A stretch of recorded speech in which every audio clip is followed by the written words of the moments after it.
Ah, the Ford Mustang, a name that screams American muscle. But today, we're diving into a very specific year, 1969, the year when the Mustang was more than just a car. It was a statement, a car that redefined what it meant to have power, style, and just the right amount of attitude. So, let's take a ride back to the end of the 60s, where muscle cars roamed the streets and the 1969 Mustang led the charge. First off, let's talk about that design.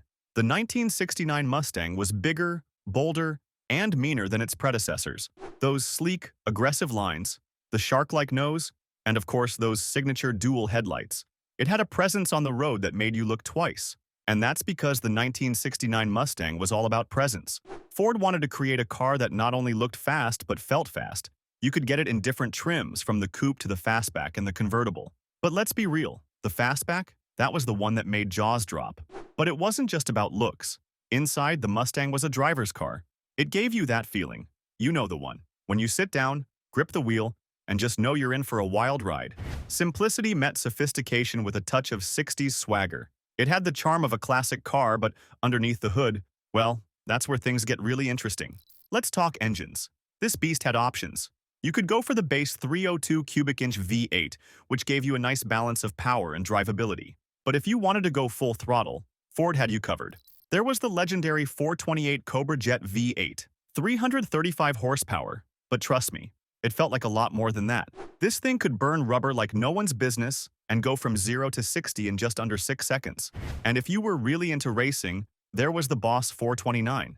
This wasn't just a car, it was a weapon, a homologation special, meaning Ford built it to qualify for NASCAR. Only about 1,300 were ever made, and it had one purpose: to dominate. The 429 cubic inch V8 was an absolute monster. It wasn't just about speed, though. It was about raw, unapologetic power. But what made the 1969 Mustang so iconic wasn't just its specs, it was the culture around it. The Mustang wasn't just a car for gearheads, it was a symbol. You didn't have to be a racer to appreciate it. From Hollywood movies to suburban driveways, it became the car that everyone wanted to be seen in.